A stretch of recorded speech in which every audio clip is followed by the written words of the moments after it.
Welcome to the deep dive. Today, we're looking at something that, well, it dances around the edges of all our busy lives, doesn't it? Prioritizing self-care. Mm. We know it's important, intellectually at least, but it often feels like a luxury. And let's be honest, for you listening, juggling everything, Mm. just the thought of self-care can feel like another task on a list that's already way too long. Absolutely. And that's kind of the first thing our sources really push back on. It's not really about adding more to your list. Okay. It's more fundamentally about how you navigate the list you already have. Right, okay. So let's dig into that. When we talk about self-care, in this context, what are we really talking about? Because, the common image is bubble baths and spa days. Yeah, and Yeah. those can be part of it, sure. But the material we looked at, it paints a lot more practical picture. Self-care is defined as consciously nurturing your physical, emotional, and mental well-being. Consciously nurturing. Yes, through intentional choices. Yeah. And these aren't necessarily like huge things. They can be small, everyday actions. Like what, for instance? Things that help you feel more balanced, maybe more resilient, centered. Think about making a deliberate choice to get to bed just half an hour earlier. Okay. Or stepping outside for 10 minutes just to breathe. Simple stuff. That shift in perspective is helpful. Yeah. It definitely makes it feel less out of reach. But I think the real sticking point for so many of us, and I include myself here, is the guilt. Ah, the guilt. Yes. It feels almost selfish, doesn't it? To put ourselves first when there are constant demands, work, family, everything else clamoring for attention. That feeling is incredibly common, and our sources suggest it's pretty deeply ingrained. How so? In a culture that often equates our worth with constant productivity, right? There's this underlying message that rest has to be earned. Oh, definitely. Like you haven't done enough to deserve a break. Exactly, that we should always be striving, achieving, often, at the expense of our own well-being. It's like we're on this endless hamster wheel, and the idea of just stopping feels, I don't know, wrong somehow. Precisely. But one of the sources offers a really insightful way to reframe this. It uses an analogy. Yeah. Maintaining a car. You wouldn't wait until your engine completely seizes up to think about an oil change, would you? No, of course not. That would be disastrous Yeah. and expensive. Right. You do it proactively. It's preventative maintenance. Self-care in this light is the same for us. It's the long-term update. For our minds and bodies. Yes, preventing burnout, making sure we actually have the resources to handle life's challenges before we reach a breaking point. It's proactive. That makes a lot of sense. So it's not just about avoiding a personal meltdown then. The sources also hint it impacts others too. Yes, absolutely. The material indicates that when we prioritize our own well-being, when we're topped up, so to speak, we often become more capable in our interactions. How so? Well, think about it. A person who's rested and in balance generally tends to be kinder, more patient, more empathetic even. Okay, I can see that. When I'm exhausted, my patience is thin. Exactly. So in essence, by taking care of ourselves, we actually enhance our capacity to show up for and care for the people around us. Okay, so self-care isn't selfish. It's more like essential maintenance with like a positive ripple effect. I like that. I appreciate that perspective. Mm-hmm. So let's get practical. What are some of these forms of self-care the sources highlight? Where do we even start? Well, the sources point to some foundational elements, things that often get overlooked, maybe because they aren't flashy. Like the basics. Kind of, yeah. Consistent physical activity, balanced nutrition, and crucially, getting adequate sleep. The big three. Pretty much. These might seem basic, but they really form the bedrock. The Right. sources suggest, for instance, that getting enough quality sleep and nourishing our bodies properly that has a direct impact on our mood, our ability to focus, sets the stage for everything else. Definitely. A bad night's sleep can just derail my entire day. I know that feeling. What other categories of self-care do the sources bring up? Practices that cultivate mindfulness are also really highlighted. Okay, mindfulness, like meditation. Yes, meditation, but also things like deep breathing exercises. Even journaling comes up quite a bit. Journaling, how does that fit in? It appears as a really valuable tool, actually, for creating a space just to process emotions, gain some clarity, get things out of your head. Right. I've always thought of meditation as this, intense thing, finding complete silence, emptying your Oh, it mind, doesn't have to be. but just a few deep breaths scattered through the day that feels much more doable. Exactly. It's about finding what works. And then there are hobbies. Hobbies. The fun stuff. The things we do just because we enjoy them. Reading, painting, playing music, gardening. Whatever brings you joy. Right. The sources suggest these activities can be incredibly restorative. They help replenish our energy, lift our spirits. It's about giving ourselves permission, really, permission to engage in things purely for the pleasure they bring. It's like intentionally scheduling joy, isn't it? Yeah. Amidst all the obligations. Now, something I know many people struggle with, me included, is saying no. Boundaries. Yes. The sources talk about setting boundaries as a key part of self-care. Why is that so critical? Well, setting boundaries often means saying no to extra commitments, right? And that's essential for protecting your time and your energy, your most valuable resources, really. But it feels so hard sometimes. There's that guilt again. Oh, the guilt is real. The sources definitely acknowledge that. But they also underscore that constantly saying yes, constantly overextending ourselves, it inevitably leads to feeling drained, maybe even resentful. That resonates Yeah. deeply. I've definitely been there, agreeing to too much and then feeling completely overwhelmed and, yeah, a bit resentful. So boundaries, in essence, they're a form of self-respect. Self-respect, I like that framing. They communicate that your time, your energy, your needs, they're valuable. If you're constantly giving without replenishing, the sources suggest you'll eventually just run empty. Nothing left to give. So it's not about being unhelpful or selfish. It's about managing our own resources responsibly. This seems to tie into what one of the sources calls a necessary mental shift. Can you expand on that? Yeah, this mental shift is about consciously recognizing that self-care isn't laziness. It's not self-indulgence. It's actually strategic. Strategic. How It so? is an investment in our long-term well-being and, honestly, our effectiveness. By deliberately setting aside time for rest, for activities we enjoy, we're not being unproductive. Even though it might feel unproductive at first. Right. But we're actually refueling Yeah. mind and body. And that ultimately enhances our capacity for productivity, for creativity, for just general well-being down the line. It's moving away from seeing self-care as just a treat. Like a reward you have to earn. Exactly. And embracing it as a fundamental need, a responsible way to manage our energy in our lives. Taking responsibility for our own well-being, as one source put it. I like that. Okay, let's be realistic, though. Life happens. Obstacles come up. The sources talk about common challenges, like not having enough time or maybe financial constraints. What practical strategies do they offer? Time is a huge one for almost everyone, it seems. Yeah. But the sources emphasize that even small pockets of time count. Like micro self-care. Sort of. 5 minutes for a quick stretch between meetings, a brief walk around the block. It might not seem like much, but it accumulates. It makes a difference. Okay, small steps matter. Yeah. What about money? Self-care often gets marketed as expensive treatment. Yeah, and that's a misconception the sources address. Self-care doesn't have to cost a lot or anything at all.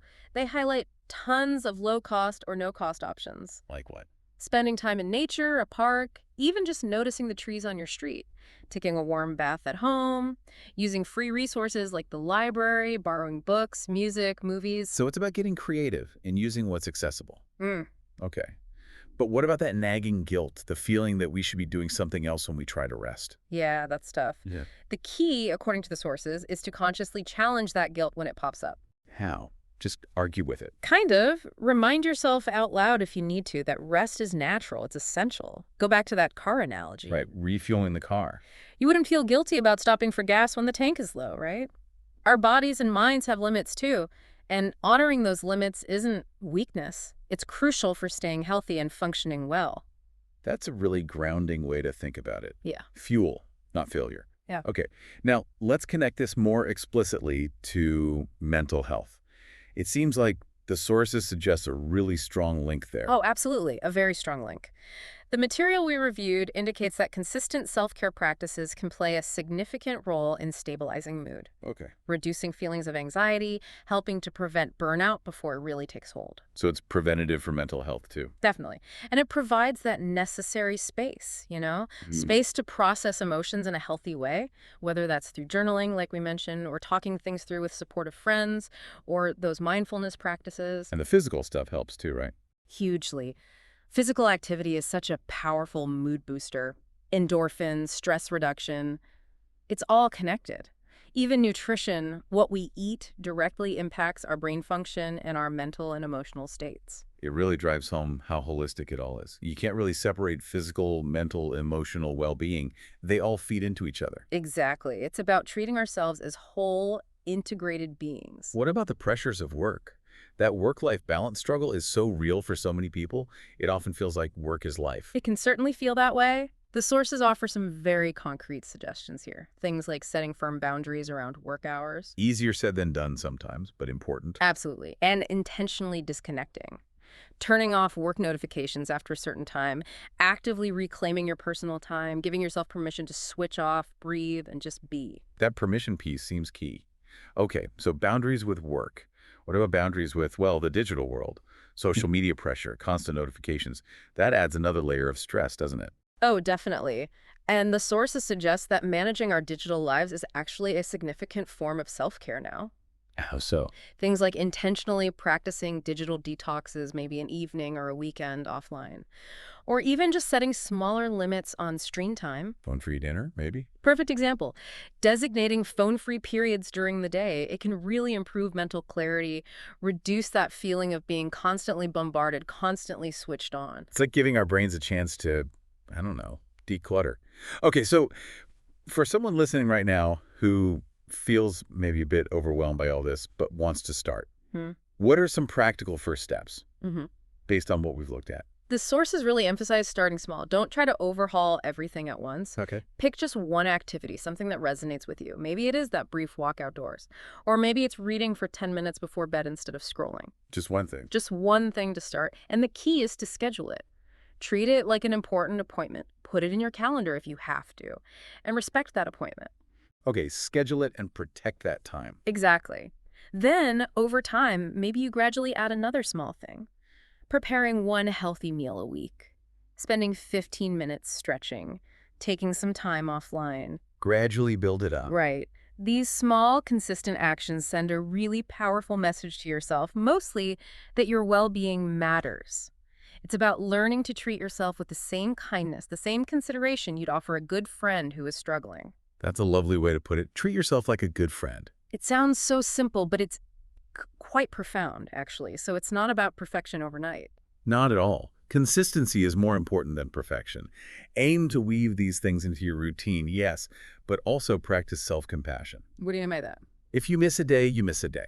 Don't beat yourself up about it. That just adds more stress, which defeats the purpose. Right. Avoid the self-care guilt spiral. Exactly.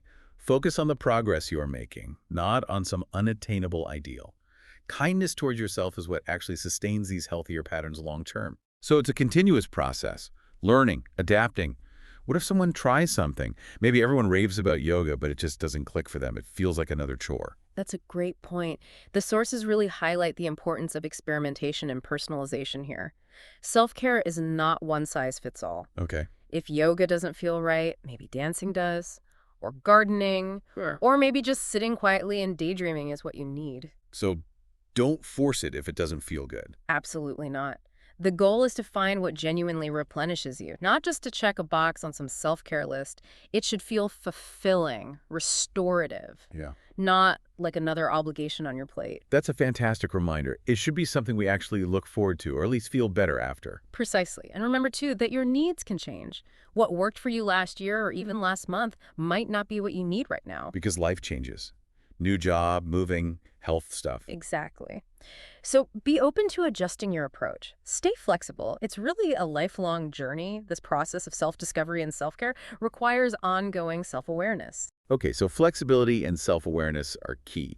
Now, sometimes we might need more support than just, taking a walk or reading a book can provide. Do the sources touch on seeking external help as part of self-care? Yes, they absolutely do. And it's presented as a really important aspect. Reaching out to therapists, counselors, coaches, even just trusted supportive friends or family members. That counts as self-care. Definitely. Recognizing when you need assistance, when you need guidance, or just someone to listen, and then asking for that help, that is a powerful act of self-care. It's a sign of strength, not weakness. Acknowledging you don't have to do it all alone. Exactly. You don't have to navigate every single challenge entirely on your own. That's a crucial point. Okay, finally, you mentioned earlier a ripple effect. One of the sources talked about this. Can you explain that a bit more? Yeah, it's this idea that when we as individuals prioritize our own well-being, the positive impact doesn't just stop with us, it extends outward. How does that work? Well, when we're better rested, less stressed, more emotionally balanced, We're simply better equipped to engage with and support the people around us, our partners, families, colleagues, communities. It makes us better humans, essentially. In a way, yes, it creates this positive cycle. Caring for ourselves enables us to contribute more positively to our relationships and communities. It fosters more empathy, maybe less conflict, stronger connections. It paints a really hopeful picture, actually, that investing in ourselves isn't just for us. It contributes to something larger, more positive for everyone. That's the idea. Imagine a world with just a bit more empathy, a bit less stress, richer relationships. The sources suggest that shift really starts with individual self-care. Wow. Okay, so as we wrap up this deep dive, Yeah. what's the main takeaway, the core message you'd want listeners to hold on to? I think it really comes down to permission. Give yourself permission to prioritize your well-being. Truly internalize that it's not selfish, it is essential. Mhm. And remember that even small, consistent efforts add up.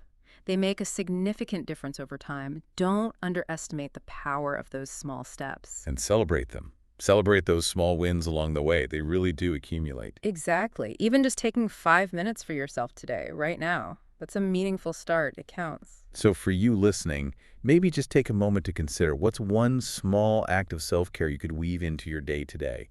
Something manageable, something just for you, just something to think about.